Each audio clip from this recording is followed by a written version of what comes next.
So in the previous video, we have discussed about linear operators defined on finite dimensional vector spaces. Now we are going to look into linear functionals defined on capital X. So X be a vector space. Let X be a vector space with dimension of X is equal to n, and set E1, E2, etc. En be a basis of X. Now we have to consider the set of all linear functionals on capital X. Consider the collection of all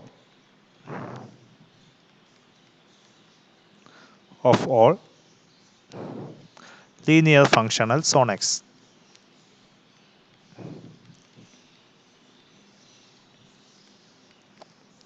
Clearly, this forms the algebraic dual. So this forms the dual which is denoted as X star. So for every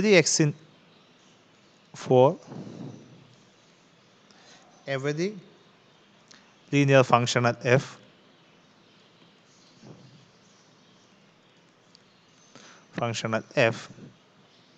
which is in X star, which is defined on capital X,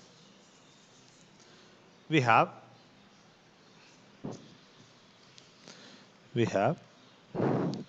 to determine how the image is being characterized. For X element of X, and even into etc. En is the basis, so X is uniquely represented as summation j is equal to 1 to n theta j ej. Now f of x for every linear functional f in x star or defined on capital X, f of x should be equal to f of summation j is equal to 1 to n theta j ej, which in turn should be equal to summation j is equal to 1 to n theta j f of ej, since f is actually a linear functional. It is actually linear. So it should be equal to summation j is equal to 1 to n theta j times alpha j. So this means that the image of every element of the linear functional f is characterized by f of ej, because for every x in capital X, f of x can be written as the linear combination of f of ej. So if you write alpha j as f of ej, this f of ej's actually characterizes the function f, because the linear functional f depends upon its image. What is its image determines the linear functional. Its image is actually the linear combination of f of e1, e2, etc. en for any linear functional f. So, if e1, e2, etc. en is the basis of capital F, x, and any linear functional f defined on capital X or is an element in x star, the dual, is actually the image of every element is actually written as the linear combination of f of ej, or in general every linear functional f defined on capital X is actually characterized by the elements f of ej, where j varies from 1, 2, 3, etc. n. So if you consider the basis vectors e1, e2, etc. en, and taking the image of e1, e2, etc. en, that is f of e1, e2, etc. f of en, these n vectors characterizes the collection of all linear functionals defined on capital X. Or in general, if you define a particular linear functional capital X, that linear functional is uniquely determined by its image on the basis elements. So if you know the image of E1, E2, etc. En on F, we can easily determine the linear functional f in general as well. So the linear functional f is completely characterized by the n vectors f of e1, f of e2, etc., f of en. So f is uniquely determined by its values f of ej, which is denoted as alpha j, the values of f at the n basis vectors. And also, if you take any given n scalars, if you take any n scalars associated with that scalars, let that scalars be denoted as alpha 1, alpha 2, etc., alpha n. If you denote f of ej as alpha j, then by this equation, f of x can be uniquely determined as the linear combination of alpha j. Or, since f is uniquely determined by its value at alpha j, corresponding to each alpha j, we can define a linear functional as well. So, corresponding to every linear functional, we have a given set of scalars alpha 1, alpha 2, etc., alpha n, which characterizes f, and associated with n different scalars alpha 1, alpha 2, etc., alpha n, we can define a linear functional f by determining f of ej as alpha j. So every linear functional is characterized by n different scalars, and associated with n different scalars, we can always define a linear functional as well. So associated with these scalars alpha 1, alpha 2, etc., alpha n, which are n tuples, so we can define the linear functional as well. So in particular, we consider n tuples alpha 1 as 1, 0, 0, 0, etc., alpha 2, 0, 1, 0, 0, etc., 0, etc., alpha n, 0, 0, 0, 0, etc., 1, or the standard basis. Associated with these scalars, by this we can have a collection of linear functionals which is defined as f of ej.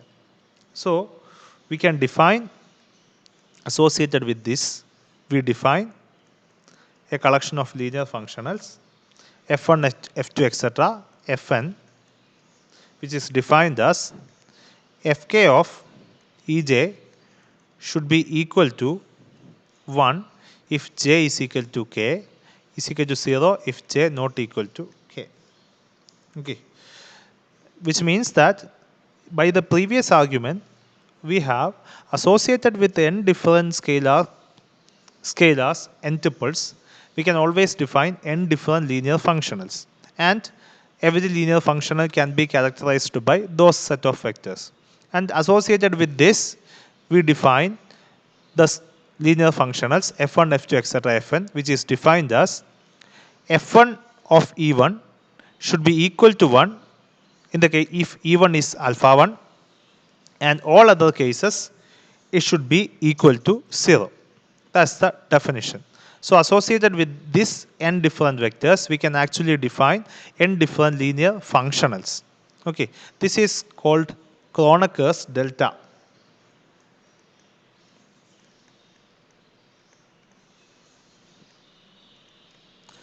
Okay, and now we have n different linear functionals f1, f2, etc., fn. These n linear functionals actually forms a basis of x star. That's our argument, which is called the dual basis.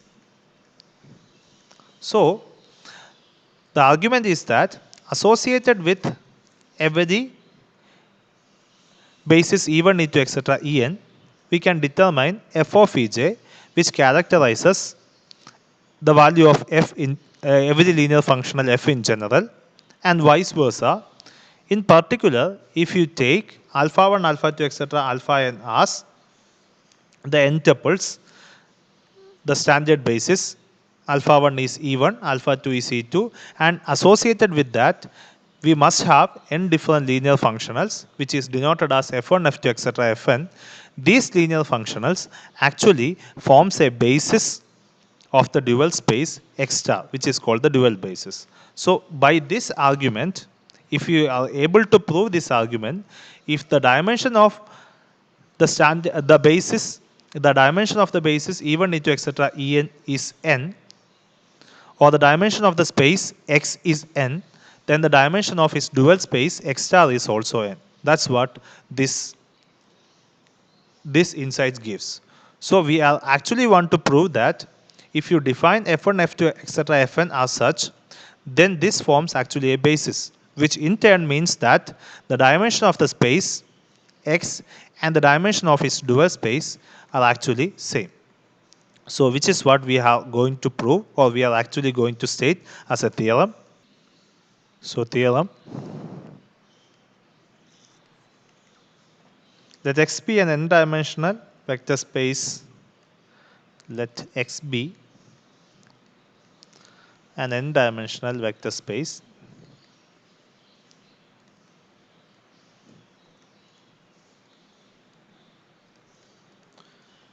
and E is equal to E1, E2, etc. En be a basis of X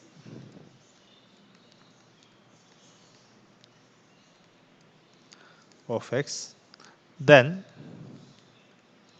capital F, which is denoted as f1, f2, etc.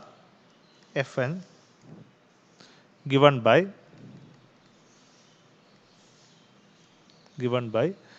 this equation.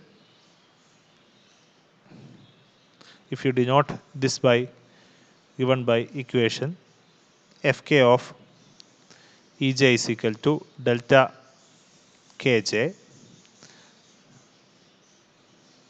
where k varies from 1 to n, is a basis of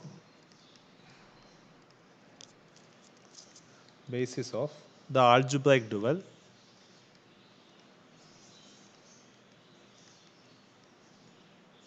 X star,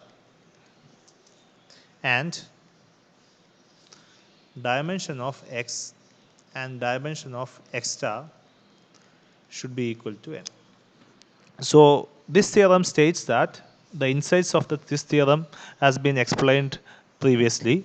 This theorem states that if you have a vector space, finite dimensional vector space, X of dimension n with standard basis or any other basis E1, E2, etc. En, then associated with that, we can actually define a basis of its dual, which is actually quite a beautiful thing, because if you define fj of fk of ej as delta kj, where k varies from 1, 2, 3, etc. n, associated with that we have a set f1, f2, etc. fn of linear functionals, then this set of linear functionals is actually a basis of capital X star, or the dual. Or associated with this basis of the space, we can actually define a basis of its algebraic dual. These two things are completely different. This X is a vector space and X star is the collection of all linear functionals on X. And by this theorem, we have established two things. The first thing is a basis is characterized by the element, or can be characterized by the basis of X, or the basis of X star can be determined in terms of the basis of X. The first thing. The second thing is the dimension of X and the dimension of X star is always same, or in general every linear functional can be characterized using the basis of the original space X from which the linear functional is actually defined. So this is actually a beautiful theorem which establishes two things. The first thing is the dimension of the dual and the dimension of the original space is actually same, and the basis of the dual space can be characterized using the basis of the original space from which the linear functionals has been defined.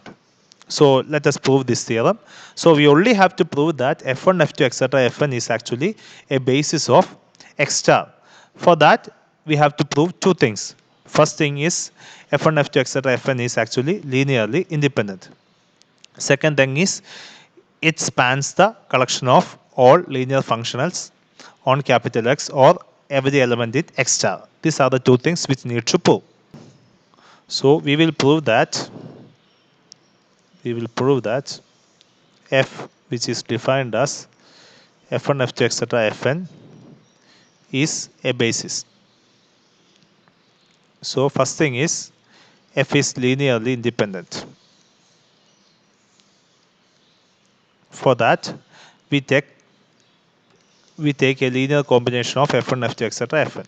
So that is summation j is equal to 1 to n some beta j fj of x should be equal to 0.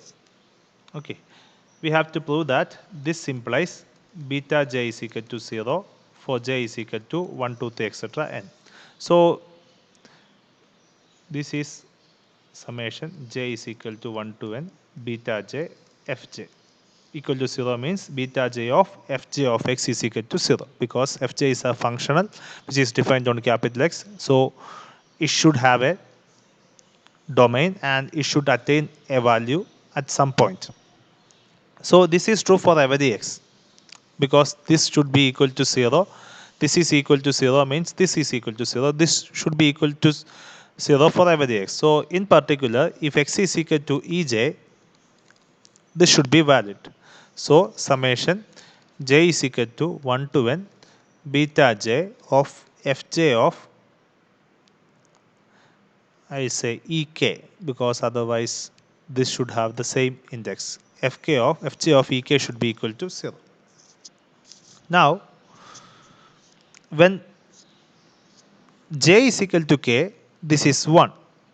In all other cases, this should be equal to 0. Okay. So which means that when this should be equal to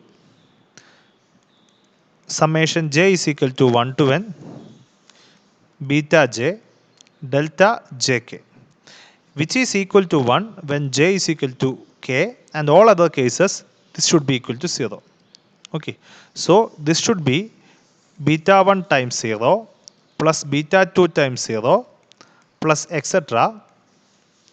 beta k times 1 because when j is equal to k, this becomes beta k, this k becomes delta kk, which is equal to 1, and rest of the terms are beta k plus 1 times 0 plus etc. 0 plus 0. Okay. So this should be equal to beta k. So beta k should be equal to 0. We have started from 0 where k varies from 1, 2, 3, etc. n. So which means that beta j or beta k is equal to 0 for all j. So if the linear combination is equal to 0, then each of its component parts or each of its associated constants are 0, which means that our vectors f1, f2, etc. fn are linearly independent. So f1, f2, etc. fn is linearly independent. Now we have to prove that it spans the space. Now we will prove that our f which is equal to f1, f2, etc. fn spans x star. Okay, so for that we consider any f element of capital X star. So any linear function. Now we have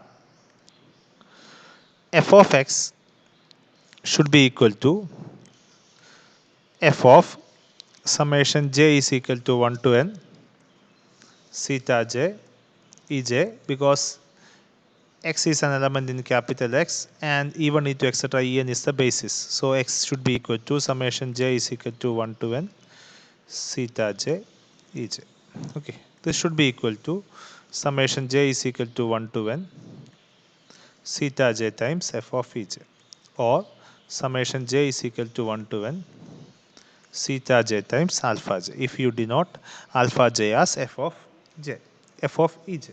Okay, so f is actually summation j is equal to 1 to n theta j times alpha j, where alpha j is equal to f of ej. Okay. But we actually want to prove that this f is actually a linear combination of fj's. That's what we want to establish.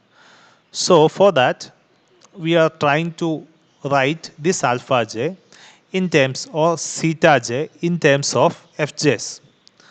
Now, fj of x in particular, fj of x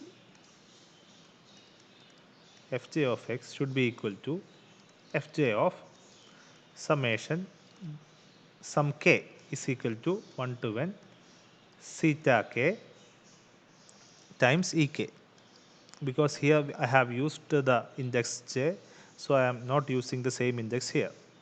So this by fj is linear, we can write it as summation k is equal to 1 to n theta k fj of ek. And this by definition fj of ek is actually delta kj jk. So summation k is equal to 1 to n theta k delta jk. So this by sum should be equal to theta 1 times 0 plus etc. times theta j when j is equal to k times 1 plus theta j plus 1 times 0 plus etc. times 0, which should be equal to this only this term becomes theta j, all other terms contains a 0 part, so this should be equal to theta j. So which means that our theta j can be written as, so fj of x should be equal to theta j. So instead of here theta j, we can write it as fj of x. So f of x should be equal to summation j is equal to 1 to n alpha j times fj of x, or for every x we have chosen. So or f should be equal to summation j is equal to 1 to n alpha j times fj. So f is written as the linear combination of f1, f2, etc. fn. So f is arbitrary. Every f can be written as the linear combination of f1, f2, etc. fn. So our space actually, so capital F, which is f1, f2, etc. fn spans x star. So which means that this is actually a basis. So dimension of x should be equal to dimension of x star should be equal to n. So which means since f1, f2, etc. fn is a basis of x star. Okay, so we have established this part. In order to establish this part, we proved two things. First one is f1, f2, etc. fn is linearly independent. For that, we took summation j is equal to 1 to n some beta j fj is equal to 0, which implies summation j is equal to 1 to n beta j fj of x should be equal to 0. We took x is equal to some ej and proved that beta j is equal to 0 for every j from varies from 1 to n. So thus we have established that this is actually linearly independent. Now this, as the second part, we have proved that it spans the space. So it is actually a basis. So dimension of x should be equal to dimension of x star should be equal to n. That's the idea. Okay. So I hope you understood this. Thank you.